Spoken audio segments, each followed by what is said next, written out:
Hai semua, selamat datang di Financial Fitness Learning persembahan Financial Fitness Solution by Nyala CBC NISP. Kami hadir untuk membantu kamu jadi semakin financially fit.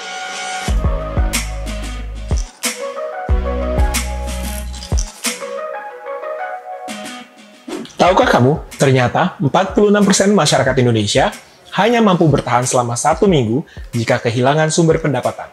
Apa artinya? Dengan adanya krisis yang berdampak pada perekonomian, kita perlu mempersiapkan finansial kita lebih baik.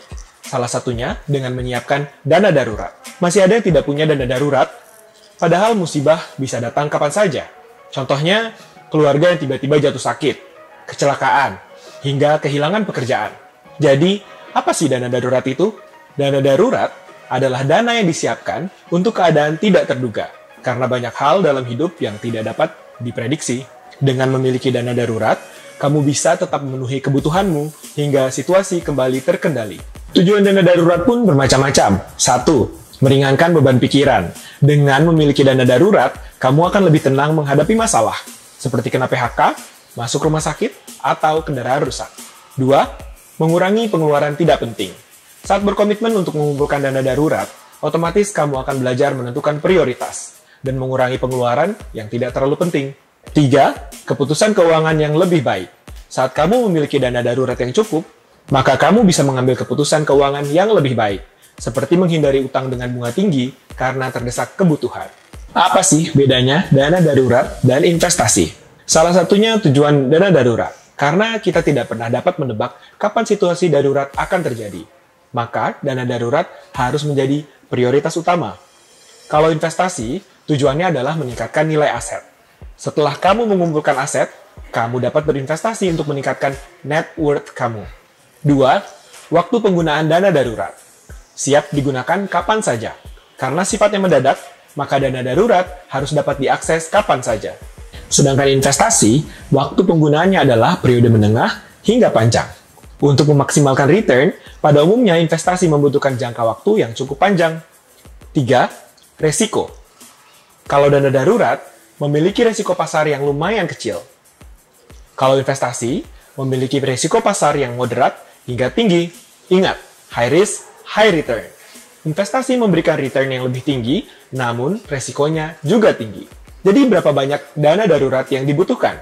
Secara umum, para ahli menyarankan 6 sampai dengan 12 kali pengeluaran bulanan kamu, yaitu kebutuhan pokok termasuk biaya makan, tempat tinggal, kesehatan, tagihan, transportasi, kebutuhan pribadi, dan bayar utang. Kamu juga bisa menggunakan acuan berdasarkan status kamu, apakah kamu single atau kamu sudah berkeluarga. Kapan seharusnya kita menggunakan dana darurat? Ada masanya kita perlu mengeluarkan dana secara tiba-tiba, tapi benarkah itu termasuk keperluan darurat? Berikut 3 pertanyaan yang harus ditanyakan terlebih dahulu jika kita ingin menggunakan dana darurat. 1. Apakah penggunaannya tidak terduga? 2. Apakah sangat perlu untuk digunakan? Dan ketiga, apakah sangat mendesak? Untuk memulai menabung dana darurat, kamu harus memahami status dan kebutuhan dana darurat kamu. Untuk yang berstatus single dan menikah, tentunya kebutuhan dana daruratnya akan berbeda. 2. Pisahkan rekening transaksi harian dan dana darurat. Mulai pisahkan dana darurat di rekening yang tidak mudah diakses untuk kebutuhan sehari-hari. 3. Tempatkan bonus gaji dan atau kurangi pengeluaran yang tidak penting sebelum kamu mengumpulkan 6-12 kali pengeluaran bulanan. Prioritaskan pengumpulan dana darurat dengan memaksimalkan bonus gaji ataupun meningkatkan jumlah dana darurat yang ditabung dengan mengurangi pengeluaran. 4. Kumpulkan kembali dana darurat yang sudah digunakan. Apabila dana daruratmu sudah terpakai, maka kondisi keuanganmu mulai kembali stabil.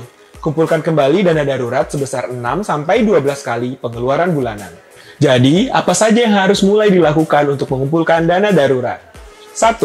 Kamu bisa membuat catatan pengeluaran dan pemasukan bulanan untuk menghitung kebutuhan dana darurat kamu. 2. Simpan dana darurat kamu di instrumen aset yang aman, liquid atau mudah dicairkan, dan yang pastinya mudah diakses. 3. Gunakan sistem menabung secara otomatis atau auto debit untuk memudahkan kebiasaan menabung dana darurat secara rutin. Ingat ya, jangan gunakan dana darurat untuk berlibur. biaya tahunan yang pasti seperti asuransi, pajak, dan lain-lain, ataupun modal bisnis. Jangan juga masukkan dana darurat kamu ke investasi yang punya resiko tinggi. Serta simpan dan tingkatkan dana darurat kamu secara mudah di OCBC NISP dengan mengikuti gerakan Save 20. Dengan menyisihkan uang mulai dari 20.000 tiap harinya, kamu sudah bisa menabung dana darurat dengan aplikasi One Mobile melalui beberapa produk. Contohnya tabungan tanda 360 Plus. Butuh uang kamu kapan saja.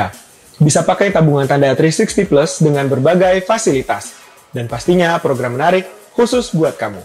Ada juga tabungan berjangka atau TAKA kalau kamu mau lebih disiplin menabung. Pakai TAKA saja. Saldo kamu akan terpotong otomatis masuk ke TAKA dengan suku bunga yang kompetitif. Jika kamu mau meletakkan dana daruratmu di reksadana berjangka pasar uang, juga bisa. Ada berbagai macam pilihan reksadana pasar uang dari institusi terpercaya untuk membangun dana darurat kamu.